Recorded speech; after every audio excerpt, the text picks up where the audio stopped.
back for another episode of Talking Preps. This is the biggest show of the year. We're going to let Coach Grice and Coach Griner announce Mr. Football. Before we get to all of that, Chris, we got some big games on Friday and Saturday. Starting Friday with the 3A state championship game. Tell me about Hickory going to play 71st. Langston, who would have thought that 17 weeks would have flown by as quick as it was? It still seems like yesterday that we were doing the first episode of the season. Right. But yeah, I mean, talk about a big game. Hickory just thoroughly, I don't want to say dominated because that's not the correct word. I mean, you win 42-41, but just to compete on the stage they did against a Dudley team that we know came in with a lot of firepower and incredible defense. And for Coach Joe Glass and that Hickory team to come through. Man, just can't say enough about it. Looking on the other side of the bracket, last year you had that 22-21 Eastern semifinal between 71st and Northern Nash. They play again Friday night.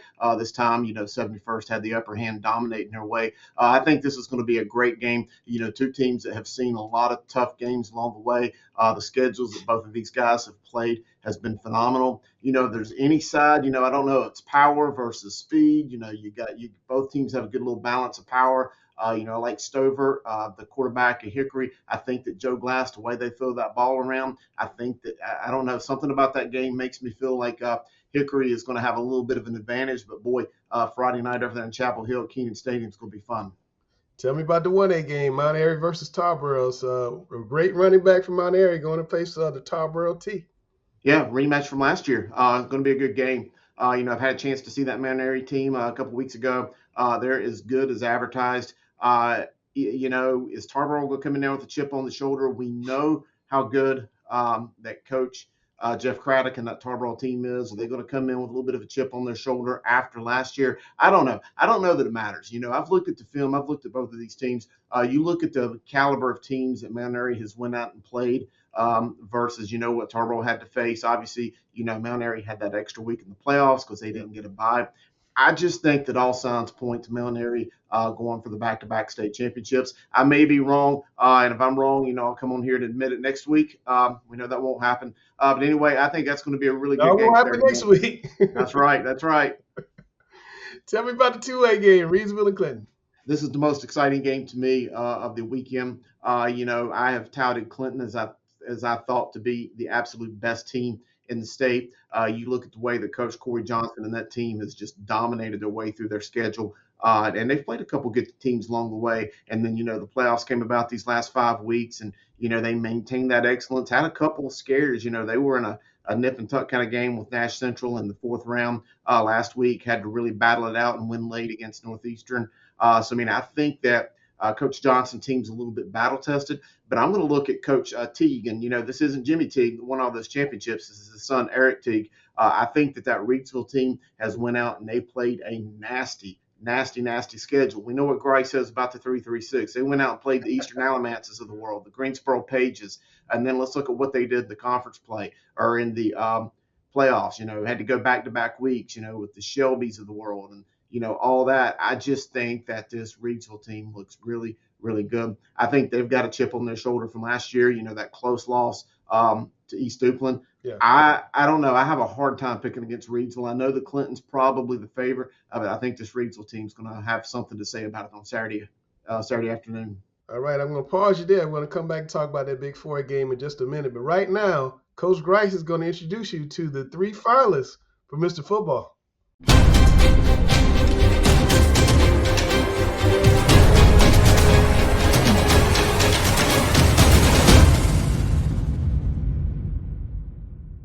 Thanks, Langston. Let's get into it with our 3 finalists that we've named for Mr. Football. As you can see again here, we've got Jaden Davis. It is all in alphabetical order, just so everybody understands. It's Jaden Davis at Providence Day. Again, plays quarterback there. Got Ny'Tavious Husky from Crest, plays quarterback. And then the 3rd finalist is Zay Jones out of Scotland County. So without further ado, let's go ahead and get these guys one by one in there so you can get to know them and hear about what this prestigious award means to them. Let's start with a guy who's won it already. So we've got Jaden Davis, of course, as you all know, the illustrious quarterback out of Providence Day. Jaden, how you doing? I'm good. How you doing? Doing great. So again, you've been through this process before, but talk about, for the second time, realizing that, all right, I've been through it before. The toughest road a lot of times is to go get it again. Talk about that moment you learned that you were named Mr. Football finalist again. No, it was special. Obviously, just being blessed enough to win the award last year, and then just it's always harder to stay on kind of on top of the mountain. So knowing that my peers and coaches around the area respect me enough to kind of nominate me and me being finalist again this year, I think just is a true testament to kind of my work ethic, how I view myself, and my teammates. I wouldn't be here without my teammates and Coach Greer and the whole PD coaching staff. So I'm just extremely appreciative of this honor because it really is an honor. It's not a privilege. It's an honor just to kind of to be amongst these great players and young men, and I just have the opportunity to have the shot at winning it again. Definitely. So again, we've seen you, understand what you've had going on, this year, how you guys came back, state championship, so many items there, so many things that were done. Tell me what you feel is your true Mr. Football moment. I know you guys all of you are extremely humble, but talk about that moment that you like realize, hey guys, like I'm really giving you everything I got and it's showing up here.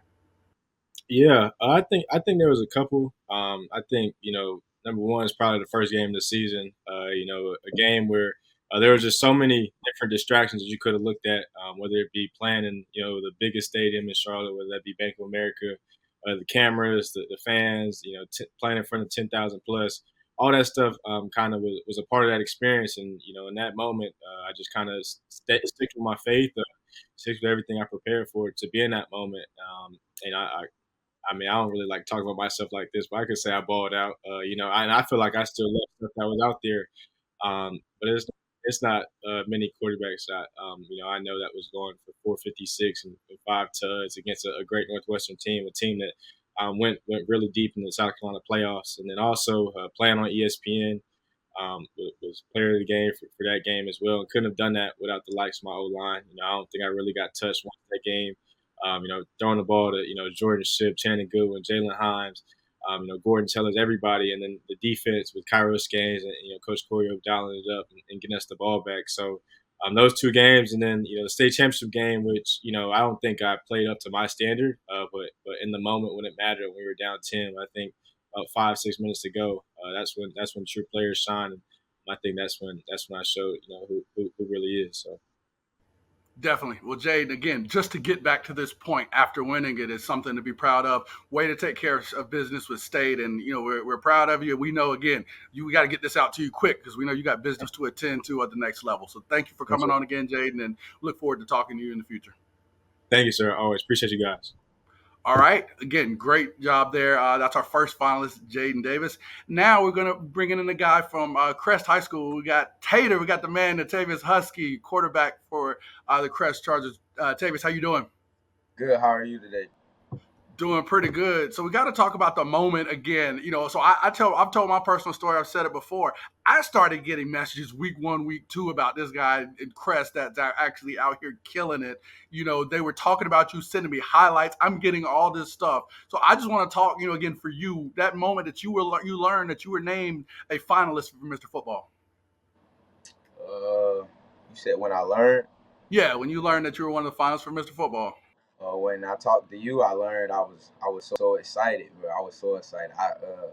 I seen it last year, my junior year, and I put it on my personal goals to try and win it this year. And it's just an honor just to be able to and get it.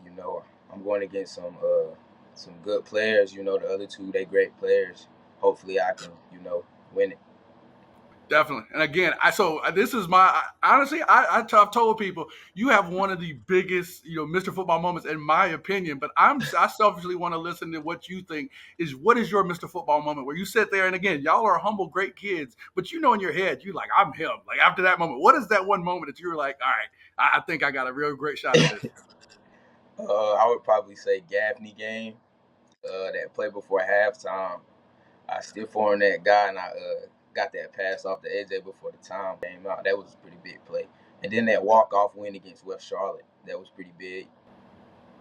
100%. Again, we're happy to have you on here. Like I said, you and Jaden, you two guys showed those moments early, and I think you guys I felt were on a collision course. But proud of the season you had. Colleges better know. I've been seeing that all year. I'm like, y'all better know this guy is a guy to really do some big things. I loved when we had you on Grice's Gems to talk about that game winning play and how eloquent you were. So again, thank you for coming on.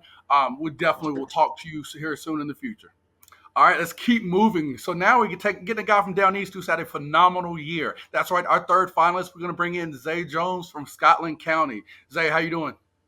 I'm doing good. How you doing? Doing great. I know we've had you as a Grice's gym and kind of shown you a little bit of exposure on this show. Talk about you guys' season first. I know people may not be as familiar with you guys being where you are, but talk about the season that you guys had as a team under Coach Richard Bailey. The season, it was a real good season. To me, it was a personal season because this was my last year playing with like boys that I really grew up with. And with Laurinburg being like a small town, a lot of people didn't expect us to go so far or to be like 10-3, to go undefeated at first. So to me, it was like a real good season. Definitely. No, we've been paying attention to you and the moves that you guys have made. And shout out to Coach Bailey, friend of the show. I know he watches us. Definitely commendable the year that you've had. So first I want to talk again. I know that we're here in Charlotte. You're in Laurinburg, a little further Yes, along. sir. But tell me the moment that you learned that you were one of the finalists for Mr. Football. It was actually after I broke the school rushing record. I was with my grandpa and he had asked me, he was like, you one of the finalists. And I was like, sir, he was like, you made it on the list. It was one of like a real exciting moment for me because I ain't never heard of nobody coming from Scotland doing it. And I was gonna be the first. So I was real excited to hear about it. Definitely. No, we had to have you on there, just with the season that you had. So like I asked the other two guys, I don't know if you heard, I've got to ask that moment again. Tell me what you feel is that true Mr. Football moment. Again, that play, y'all are humble guys, y'all are great kids, but that moment where you truck somebody, stood over him and said, I'm him. Even if you didn't celebrate, what's that moment for you? Um, Surprisingly, my moment wouldn't even have to be this season. It'll be last season when we had a starting running back named Patrick Promise in front of me. And he had ended up getting hurt, and I had to step up. And we played Terry Sanford, was the second playoff game of the year, and we lost by Hail Mary. But I ended up going off that game. I had like 305 yards and 5 tutties, and I was like, man, like for me to be small and not be such a big person, like I'm really out here doing it for real. For sure. I mean, Zay, you've shown again, regardless of size, I don't care what people consider. I've talked to all three of you guys. You guys are amazing players that these colleges will be dang lucky to have, and I think that you're going to make some fan base here in the future extremely happy as they know you, the reputation of running backs from you guys' area. So, Zay, thank you for coming on again. Appreciate your time. Congrats on a great season, and it's going to be interesting. I think the voters have a tough job with all three of you guys. All right, thanks, Zay. Again, those were three great players with 3 great years, and I'm telling you, exceptional kids here. Again, our Mr. Football finalists, Jaden Davis, and Ny'Tavious Husky, and Zay Jones. These are 3 excellent players, and we look forward to announcing the winner. Deer Park is celebrating its 150th anniversary. Let's take a look back. Deer Park? That's good water. You can taste how pure Deer Park is. Deer Park, that's good water. Filtered naturally beneath the earth for a crisp, refreshing taste. Deer Park. Deer Park. Deer Park. Deer Park. That's still good water. After 150 years, there's only one thing left to say. Deer Park, that's still good water. How did you all get in here? All right, so we're back. So, Grinder, those are some amazing young men. What do you think about what you saw? Well, definitely. I mean, we picked 3 amazing football players. Anybody can win it. It came down to the wire. We were looking at every aspect.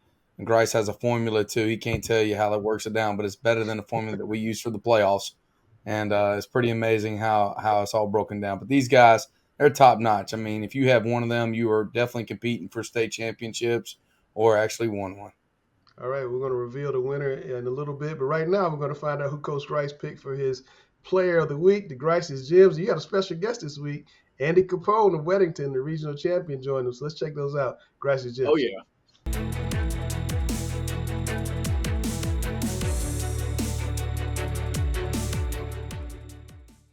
What's going on, everybody? Hey, had to get a surprise for you guys as we go into the state championship week. Here we got Coach Andy Capone. Coach, how you doing? Doing great, man. Appreciate you having me on. Definitely. I know you're used to the serious element. I know as you're preparing for a state championship game. Had to have a little fun with you and bring you on here. Let's go ahead and get into these guys. Let's go out to Fayetteville. We've got DeAndre Nance. Nance had 4 rushing touchdowns and 2 passing in a big-time 50-36 win here over Northern Nash. Again, big-time player here. Looked like he was running like your guy this week. A lot of power read, a lot of good stuff there, Coach. What do you see with him? Little quarterback counter.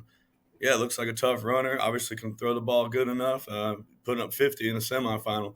But there's a little quarterback counter again, so good little scheme right there. And anytime your quarterback can run the ball, man, it makes you way, way more just difficult to defend against. Oh, for sure. And Power Coach, right we'll get there. into that a little bit more too. Yeah, good work there. Let's keep it moving, stay east. Let's go to Amaris Williams out of Clinton High School. So this is funny. Again, the Florida commit, he's 6'3", 265, and they actually brought him in the backfield because their running back suffered an injury.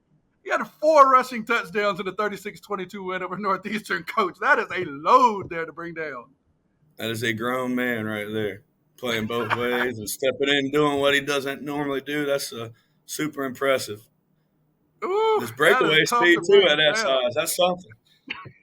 That is a problem there. Hey, let's go to your game. And, got to bring in another guy again. This team did not get the victory, but this guy was incredible. Brian Crowder out of Independence. Junior receiver caught 8 passes for 110 and basically was 70% of his team's offense. I know you saw that first play again, a big touchdown. They threw the bubble to him. Talk about going against this guy and defensively, how many fits that he just gave you guys as preparing for him. Yeah, I mean, you see him. He's, not the biggest guy, but he's very elusive in space. And, as you see on that play right there, he just made one guy miss and has the Jets to turn it on. So, I wish we had done a little better job against him, but he's a really good player. I know they got him back for another year, so I know DJ's going to be happy to have him back again. And, he played really well against us for sure. Definitely. Let's go west to Hickory. Big Isaiah Lackey. He's a Grice's Gym's back-to-back guy here. Again, the junior running back ran 35 times for 172 and a touchdown in a big 42-41 win over Dudley. Caught 3 passes that all just were big drive extenders and threw a touchdown pass. I actually watched a good chunk of this game. He is a tough load to bring down, 3A, 4A, 5A. I don't care what A he's in. This guy always is looking for blood. It's going to be a tough guy to bring down. Got to be able to run ball late in the playoffs, man. That is 100%. And he actually was a guy, I know you were busy. He was a guy that ran that ball in for them to take the lead and ultimately sealed the game. Yeah, what happened? Did Dudley miss a kick? They had missed an extra point. So that ended up being the difference there. Let's go to a guy that I know you guys are watching right now trying to figure out how to stop. That's Reagan Prenti out of Hoggard. Big 41-20 win for Hoggard over Cardinal Gibbons. He had 14 tackles, 3.5 tackles for a loss, and 2.5 sacks. For the season, he's got 172 tackles and 7 sacks. He's another back-to-back Grice's Gyms. Last week, he shut down Jackson Bird in Cleveland, had him running for his life. This week, again, we've had Gannon Jones as a Grice's Gym. He's terrorized him all game here. Was a big problem. Coach, I know you've taken an initial look. What are your thoughts here? He looks like a man out there. Yeah, he's a heck of a player. They got a really good D-line, and he feeds off that. So he does a great job coming downhill. He plays the pass really well too. So definitely somebody where we got to know where 21's at, all the time, especially when we're on offense. For sure. Now we got to bring a guy who got the call. He's a guy you're familiar with. We got to bring the man, the maestro, the QB1, Tyler Budge from Weddington. How you doing, Tyler? I'm doing well. Excited to be here.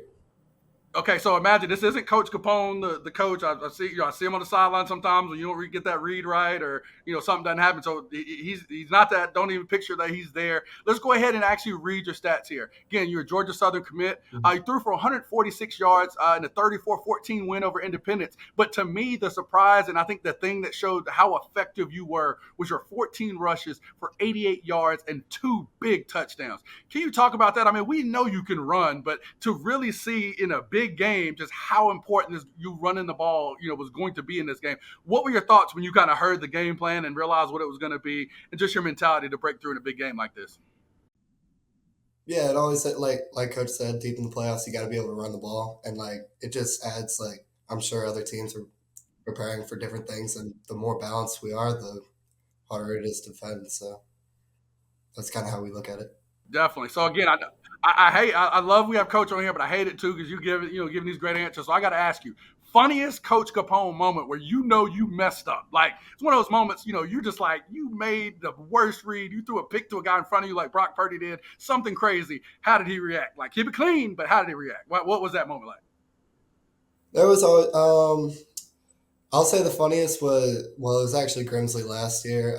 There was one play I was taking off. It was like a big 3rd and like 5, and I ended up going out like right before the sticks because of thoughts on, and there was a little shouting there, but we ended up getting the first down after that, so it wasn't too big a deal. But I think the baddest I would have been with him was at camp when we tried to run scout team triple option and he couldn't do it, so I had to go in and do the triple option. I have to run it. These kids don't know how to run under center triple option. Good thing Georgia Southern switched to the air raid, I'm getting better, bro. He's getting better at it. Hey, you guys got to learn it. See, we face triple teams all year. You got to get under center. I get tired of my ribs hurting every week because kids want to take a shot on me because that's their one chance. But again, Tyler, back to you. I know you've taken probably a quick look. You better have taken a quick look. Your head coach is on here. A quick look at Hoggard as you're getting ready for the state championship game. Talk kind of initial thoughts, what you see, and just your mentality going into this big game. Yeah, I mean, always got to keep a level head. But, no, their D-line looks big. I mean, like y'all were saying, 21. He's a good player.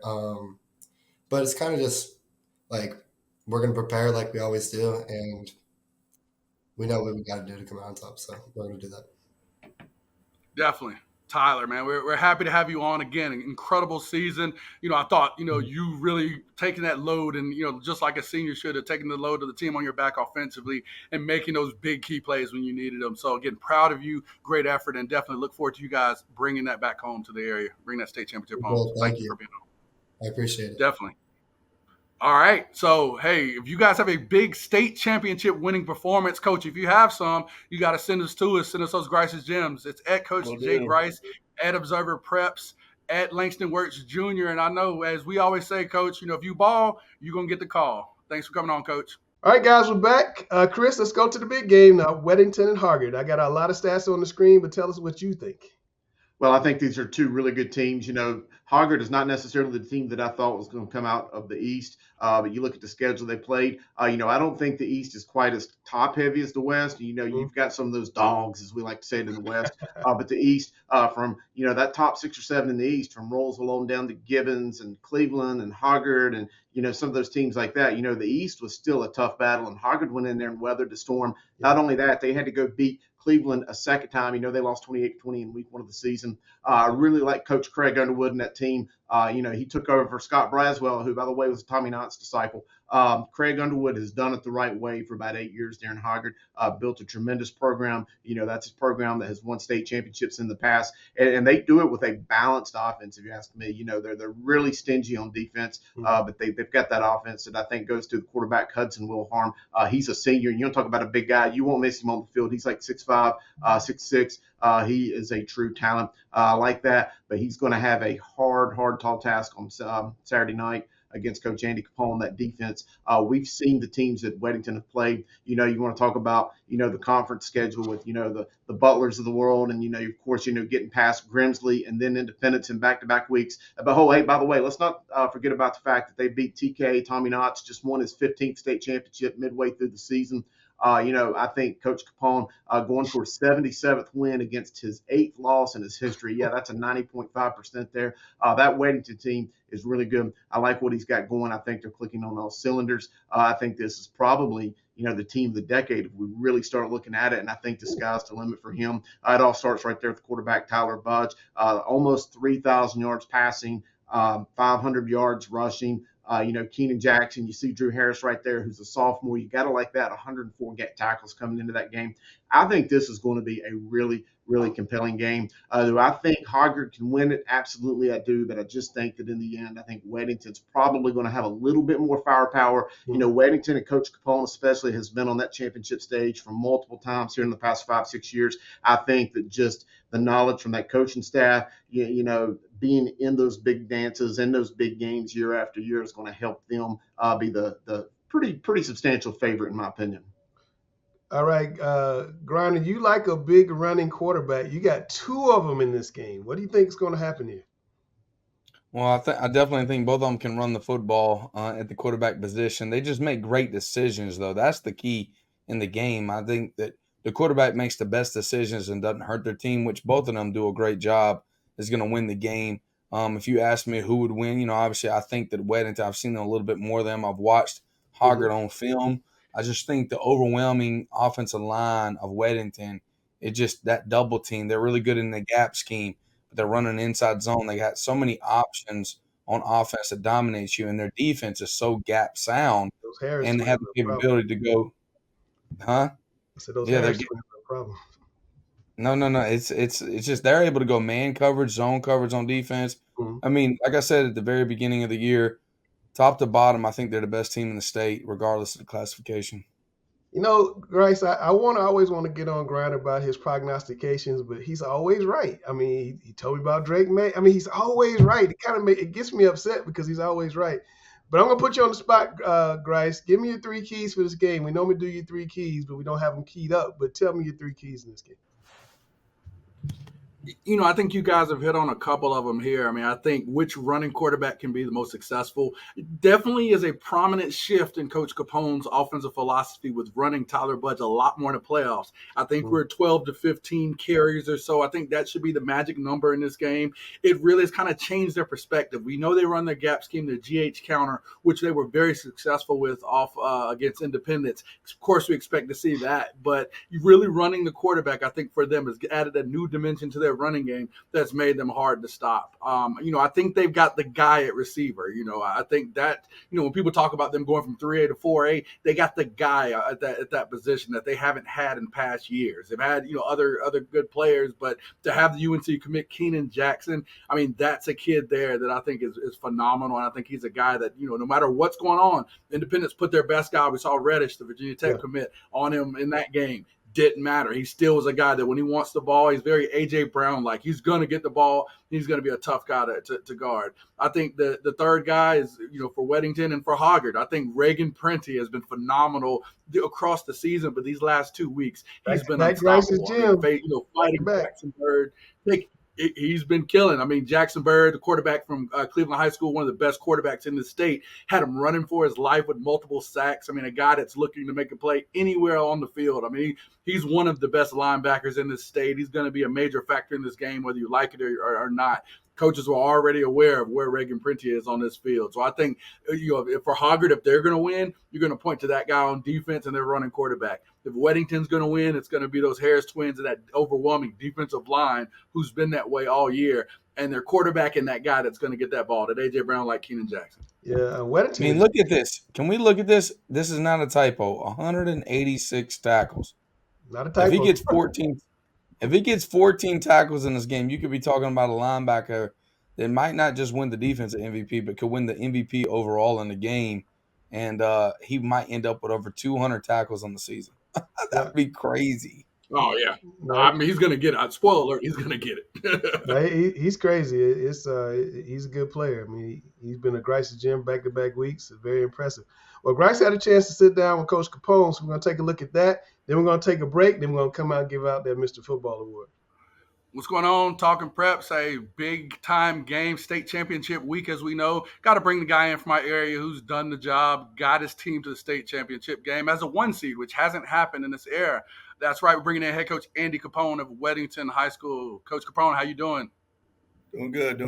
Appreciate it. Like we say this time of year, we keep bringing your face on here. You must be doing something right. So we see you're in the office today letting us know, you're ready for business. One thing I wanted to talk about, that Independence game. Again, great win there. I thought, in my coach's eyes, I wasn't watching with the best, but it seemed like there was definitely more of a shift to really, get the ground game going, including quarterback runs. Was that something that was explicitly part of the plan, which seemed a little heavier than before? You really seemed like you made that choice, and it really paid off dividends. Yeah, last 3 weeks, we kind of challenged our O-line and our running backs, including Tyler, that we got to establish our run game better. We didn't run the ball well against Chambers, and so going into Catholic, we really made it a point of emphasis. And they put their best guy on Keenan out wide, and that's just something they tried to do. And we felt like we had some stuff there in the pass game, but I mean, the more we just kept running the ball, we just had success. So. Like I said, our backs are running really hard. Nick Diamond, Brady Ritter, And then anytime Tyler can get going, I mean, he was like 98 against Grimsley and 88 this week. So he just adds another dimension in. Definitely. A big body is tough to bring down, as we saw in the Grace Gym segment, just something like that. But again, so I want to kind of get into this. I know, and I've been around you enough to know. I feel like you've had that, like, just that edge these last few weeks, and even week one, I always go back to that interview where you just let people know you challenged everybody. Get on the bandwagon right now. You called it from the beginning. It's come to fruition now. Talk about just the mentality. Does that mirror your team, just of how this like on edge, no respect mentality? Because you guys seem to have brought that, and in each of these games, you've gotten better and answered the bell. Yeah, I mean, I think that's something that whether it's just something we talk about and whatever we can do to get these kids a little bit more motivated, a little bit more angry. I think that's something that there. But I mean, we just keep hearing it over and over. We weren't the one. How did we lose to this team? How did we lose to that team? We don't belong. Whatever. And our team just consistently got better, and we're continuing to go. And we're glad to be where we're at. But again, I mean, we got one more to go. So. Our kids just continue to kind of have that chip on their shoulder, and I think on Friday nights they definitely play with it. Without question.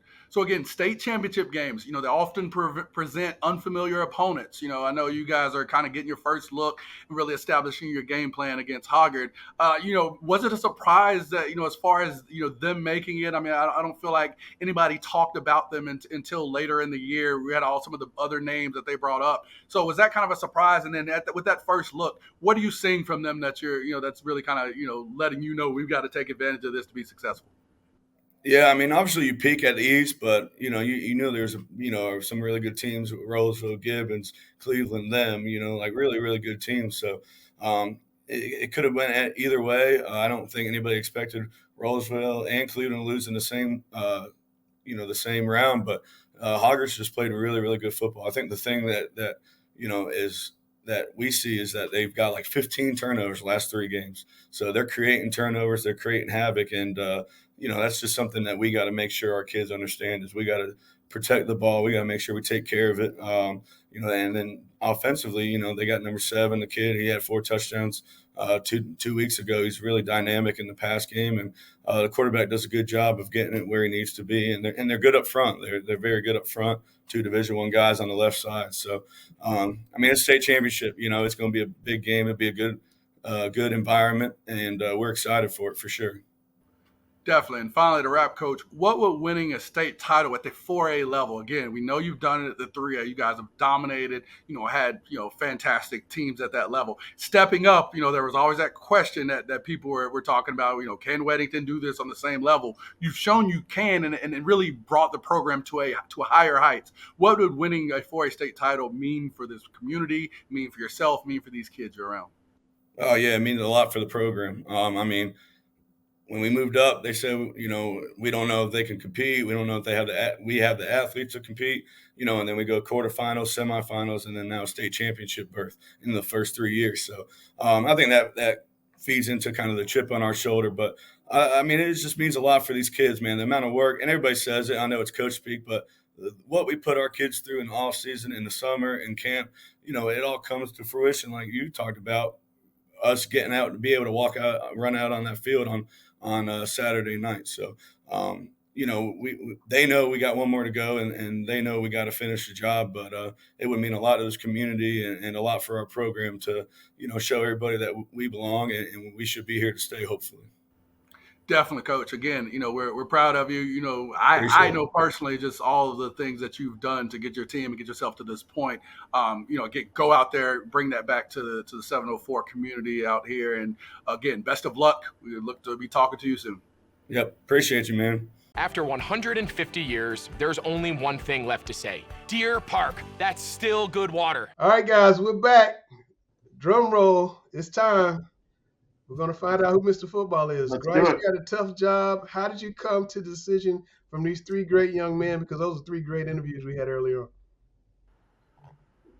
it gets tougher and tougher every year. I tell everybody that, I solicit, again, these experts here on this panel. We watch a lot of film, shout out to a lot of the places. I send Langston links all the time. So, this game is you're right here. This game's there. I mean, we're really watching. It gets to the point where you have to watch games and break down these top games that these players are playing in, because as great as they are, they all have their Heisman moment. They all have their Mr. Football moment. And as you saw with the video, each guy can tell you their moment. They realize, like, I'm one of the best football players in this state. And it just really got to the point where you're just looking to see who is that guy that continually puts their team over the edge. Who is that player, no matter what's going on, whether it's the first week, whether it's week 10, whether it's week 16, whether the team has a great defense, poor defense, no matter what, this guy was always turning in an elite performance. And I tell you, it gets harder and harder to determine that. But this guy, no matter what, continued to turn on and make that elite performance. And it was by the skin of his teeth. I keep saying that how close this decision was this year. All right, Grace. But closest decision we've ever had, probably.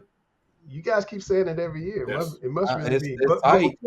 But it gets closer. This was closer. Yeah, before we get to that decision, Grace, I just want to run real quick. We talked about next year's candidates. We got a big, long list here. We don't have time to hit them all, but hit a couple. I will. I mean, I think some of the key duo at the top of the screen there, Braden Atkinson and Jaden Alford, the QB receiver combo from Rolesville, they both were very close. They were on the 8 this year. They come back, and you expect Coach Rackley in his second year with these guys that they're going to be more explosive than ever. You have the 2 QBs from the 3-3-6 there, Baker and Brandon, 2 D1 guys who are great quarterbacks going into their junior year, which is hard to believe. They're going to have some big numbers against some teams that aren't going to be ready for them. One of my favorite quarterbacks in the East, Jackson Bird. Again, a guy that I love to see. Got a great arm. A guy usually I see in the summertime, the 7-on-7 circuit. When he puts the pads on, he's the real deal. We've got Kendra Harrison, another dark horse in the 3-3-6. He's got an offer from every school that you guys support, and even some that you hate. I think it's up to 30 now. He's got Alabama. He's got, every school you can find.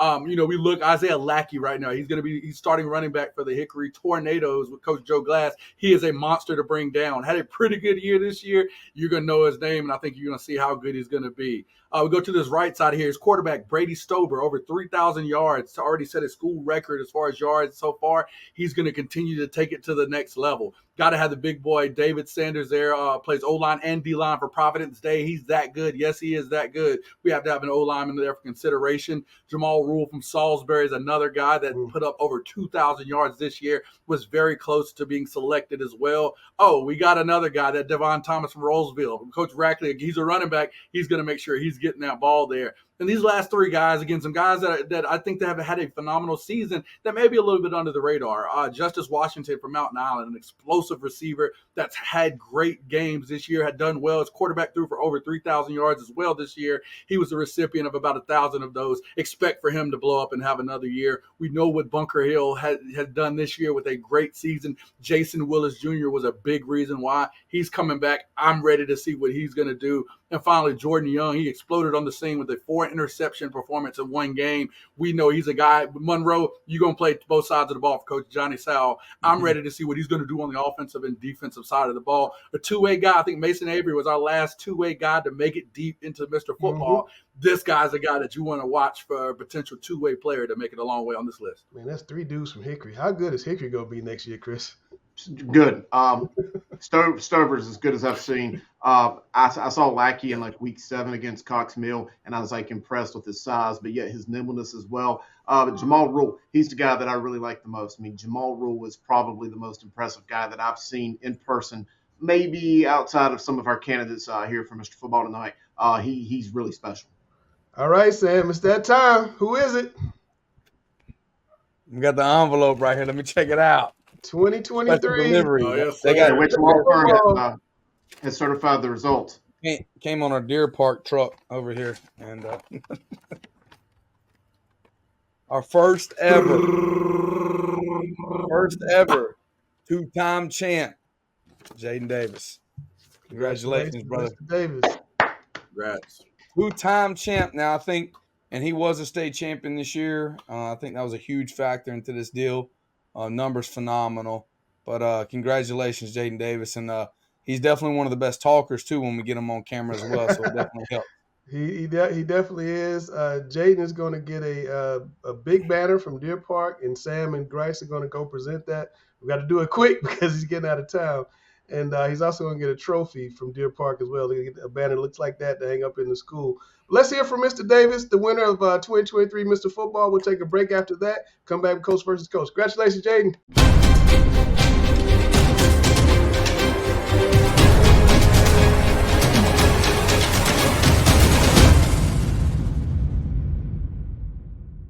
What would being named Mr. Football and the history moment of being named back-to-back Mr. Football for the first time, what would that all mean to you?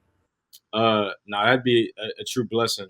It's something, I'm not a very big individual accolade guy, but I'm not going to sit here and act like it doesn't mean anything, to win this award back to back, just because all the great players that came before me and to be the first. I actually thought Hollywood won it back to back, so to be amongst those great players and individuals would be a true blessing. Something I'm extremely grateful and humble for. I know I'm going up against some really good, talented players. So I'm all respect to them. Huge fans of their games, and can't wait to see them be successful in their futures as well. Definitely. Well, Jade, again, just to get back to this point after winning it is something to be proud of. Way to take care of business with State, and we're proud of you. We know, again, we got to get this out to you quick because we know you got business to attend to at the next level. So thank you for coming on again, Jaden, and look forward to talking to you in the future. Thank you, sir. Always appreciate you guys. Deer Park is celebrating its 150th anniversary. Let's take a look back. Deer Park, that's good water. You can taste how pure Deer Park is. Deer Park, that's good water. Filtered naturally beneath the earth for a crisp, refreshing taste. Deer Park. Deer Park. Deer Park. Deer Park. That's still good water. After 150 years, there's only one thing left to say. Deer Park, that's still good water. How did you all get in here? All right, man. Hey, here we are. Week 17 of the season, going into the championships. Let's do it one last time. Let's lock the door. Welcome to another edition of Thunderdome.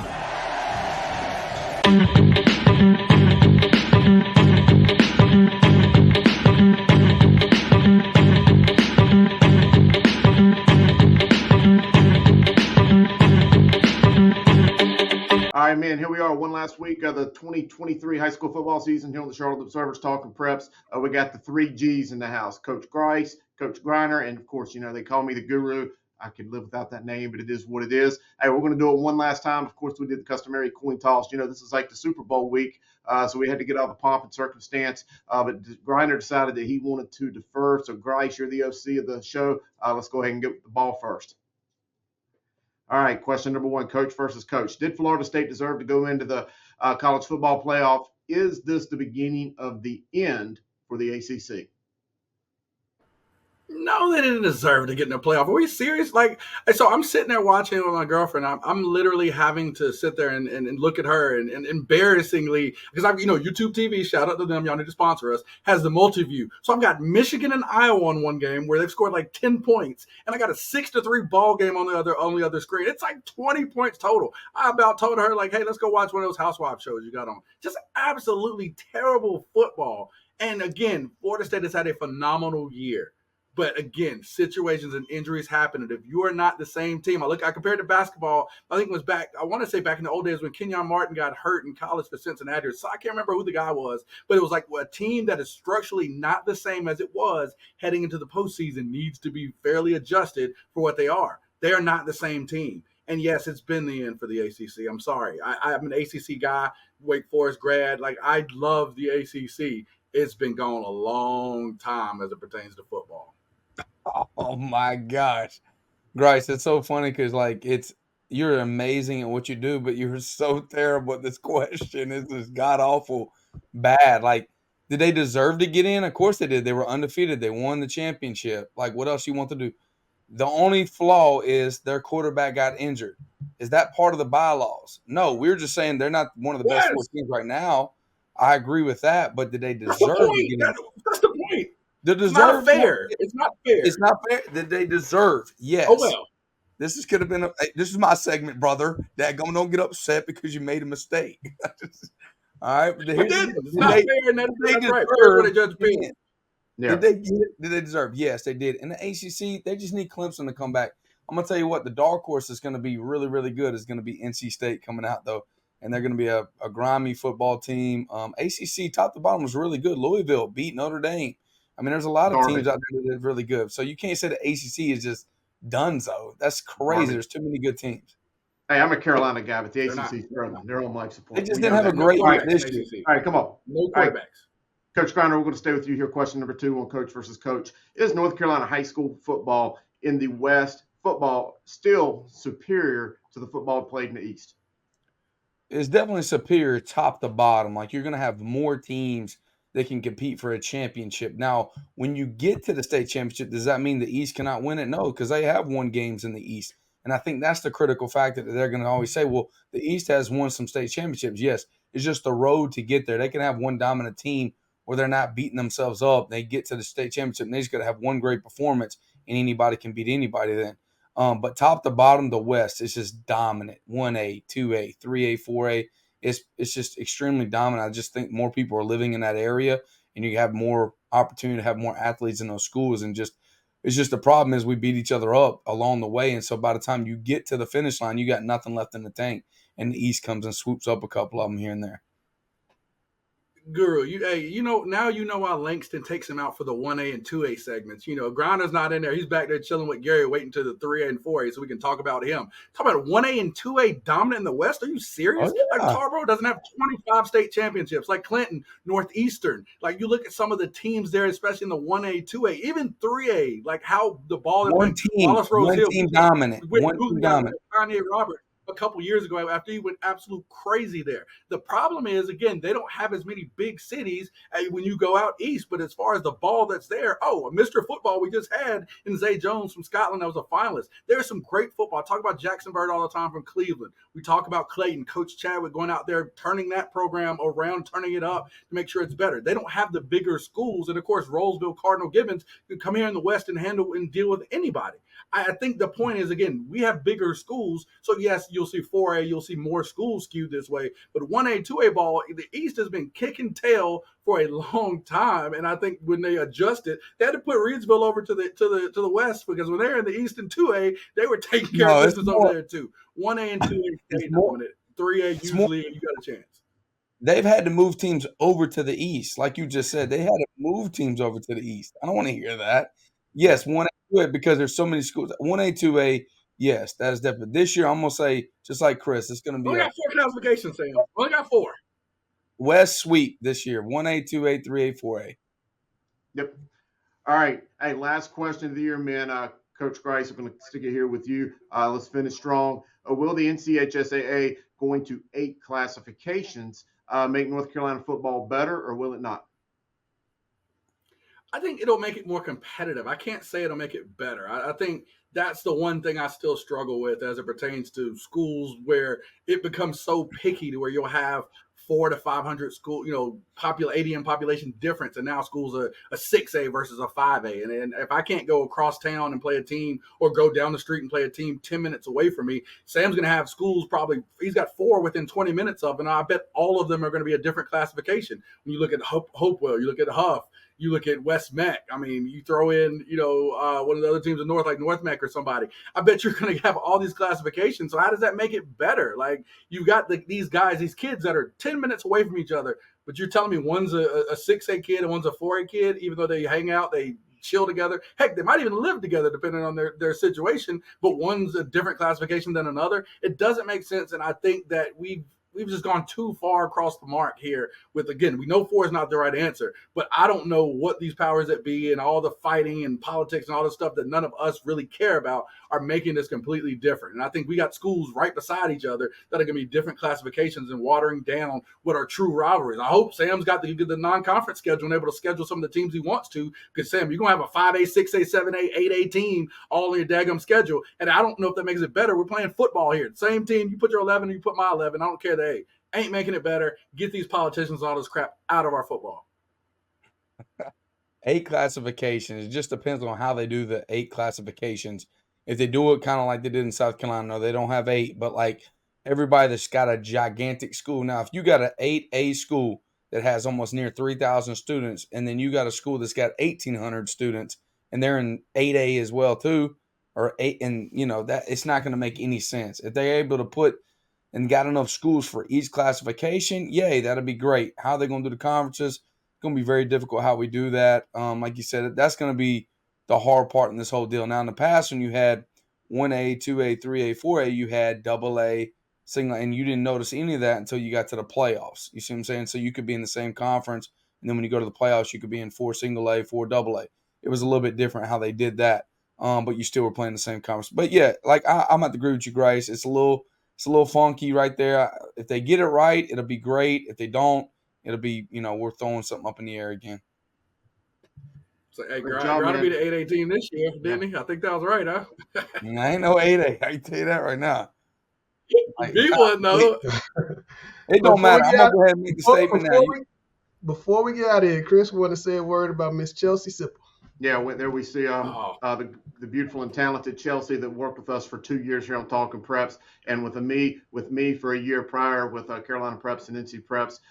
Chelsea's doing great things. Enrolled into the journalism school up here at UNC Chapel Hill. Had her first opportunity to work in the media, working for Tar Heel Illustrated, covering the UNC game against Tennessee on Sunday. And we also we had Kenzie McLean, who's up at Tennessee as well. And looking at both of these young ladies and what they came on the show and what they've done and what they're doing now in the next stage of their careers is phenomenal. And I just want to give this young lady a tip of the cap and, just tell her how proud we are over here on Talking Preps.